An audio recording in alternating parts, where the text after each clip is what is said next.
کہا جاتا ہے کہ لیبنان جنگ نہیں رکتی، لیبنان، ترکی، ان سارے لوگوں کو آپ ایسا کرو کہ یہاں پر آ کے ان کو اسلحہ جو ہے اس میں ڈالو، اسلحہ ڈالنے کے بعد ان کو دکھاؤ کہ یہ اسلحہ پاکستان جا رہا ہے۔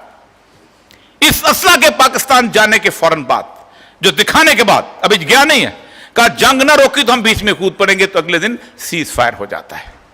یہ میں کہانی اس لیے بتائیے کہ آج شروع کی کہانی نہیں ہے، ضیاء الحق کی کہانیاں بات کی ہے کہ ہم کیسے آئے، کس طرح آئے، وہ تو میرے آنکھوں کے سامنے کی بات ہے۔ مشرف کی کہانی میرے آنکھوں کے سامنے کی بات ہے۔ میں کوئٹہ میں تھا، ہم نے دیکھا کیسے 79 آیا، ہم نے دیکھا کیسے سب کچھ ہے۔ یہ کہانیاں بات کی ہیں، ہم نے کیا حاصل۔ اب راستہ کیا ہے؟ the most important thing، کوئی راستہ نہیں سوائے اس کے کہ آپ امریکہ کی نہیں بلکہ IMF کی اور ورلڈ اکنامک سسٹم کی غلامی سے باہر نکلے، کوئی اور راستہ نہیں۔ طاغوت سے باہر جب تک نکلیں، ہم سے زیادہ وہ صاحب ایمان تھے اپنی کمیونزم کے اوپر، جن کو ہم کہتے ہیں کمیونسٹ، ان کو اس زمینی مذہب پہ یقین تھا۔ 75 سال وہ انٹرنیشنل سسٹم سے باہر رہے ہیں، ایک آنے کا سود نہیں تھا ان کے اندر، ان میں۔ ان کو تباہ کرنے کا ریزن بالکل اور ہے، ان کی اور چیزیں ہیں، لیکن پوری کی پوری تاریخ اس بات کی شاہد ہے کہ انہوں نے جس طرح اپنی اکانومی کو ڈیولپ کیا، تبھی تو 10 سال کے بعد دوبارہ اٹھ کے کھڑے ہو گئے۔ 1 روپے کا سود نہیں تھا پورے کے پورے روس کے اندر، پورے کے پورے کمیونسٹ سسٹم کے اندر۔ اللہ اس کے رسول کو نہیں مانتے تھے، بازار سے سونا خرید کے پیمنٹس کیا کرتے تھے، بازار سے ڈالر خرید کے پیمنٹس کیا کرتے تھے۔ ہمارے پاس کیا ہے؟ غلامی کا راستہ کس نے دیا ہمیں؟ غلامی کا راستہ شروع ہوا ہے 1988 کے بعد، اور اس 88 کے بعد 88 تک ہمارا ڈیٹ 1 سے 2 بلین تک، اب 134 بلین تک ہو چکا ہے۔ کیا کریں؟ ڈیفالٹ کر دیں۔ روز کہا جاتا ہے IMF کے بارے میں کہ IMF جو ہے وہ ہمیں یہ کر دے گا، ڈکٹیشن دے دے گا، ہم نیوکلیر پاور ہیں، ہمیں کو ڈرانے سے۔ ہر کوئی یہاں کھڑے ہو کے کہتا ہے، جس بند میں آپ کو مثال دیتا ہوں ان ملکوں کی جنہوں نے انکار کیا، نیوکلیر پاور نہیں تھے، 7 لاکھ فوج نہیں رکھتے تھے، 22 کروڑ عوام نہیں رکھتے تھے، کان سے پکڑ کے انہوں نے IMF کو باہر نکالا۔ نمبر 1 ایکواڈور، میں پڑھتا ہوں وہ رپورٹ پوری، اس میں چند چیزیں۔ Ecuador, Argentina, Paraguay, so many countries have refused to pay their debts to the World Bank, to the IMF, to the Paris Club and the bankers in the region۔ اب وہ پورا میں تفصیلی میں جانا چاہتا، کیسے کیا انہوں نے کہا ایک ہم تعریف کرتے ہیں اس قرضے کی کہ the debt which has been accrued for the benefit of the few is illegitimate۔ وہ قرضہ جو چند لوگوں کی خوشنودی کے لیے اور چند لوگوں کی بہتری کے لیے استعمال کیا جائے، ہمارے لیے وہ ناجائز قرضہ ہے۔ اٹھائیں، میں فکرے پڑھتا ہوں ایکواڈور، صرف زیادہ لمبی بات نہیں کرتا ہوں۔ Of these experiences, sources of inspiration in Latin America, the most interesting is Ecuador, where the CATDM, Committee for the Abolition of the Illegitimate Debt, Ecuador already participated in the audit of the debt. A new president was elected at the end of 2006, Rafael Correa۔ میں انگریزی مجھے اس لیے پڑھنی پڑتی ہے کہ تاکہ یہاں بہت سارے لوگ ہوتے ہیں جو ٹرا مار کے ٹر جاتا ہے نا، وہ اکثر اوقات وہ جو اس کو تو بول جاتے ہیں، آپ لوگوں کو بیوقوف بنا جاتے ہیں۔ میں اس لیے سب کچھ اٹھا کے لایا ہوں آج۔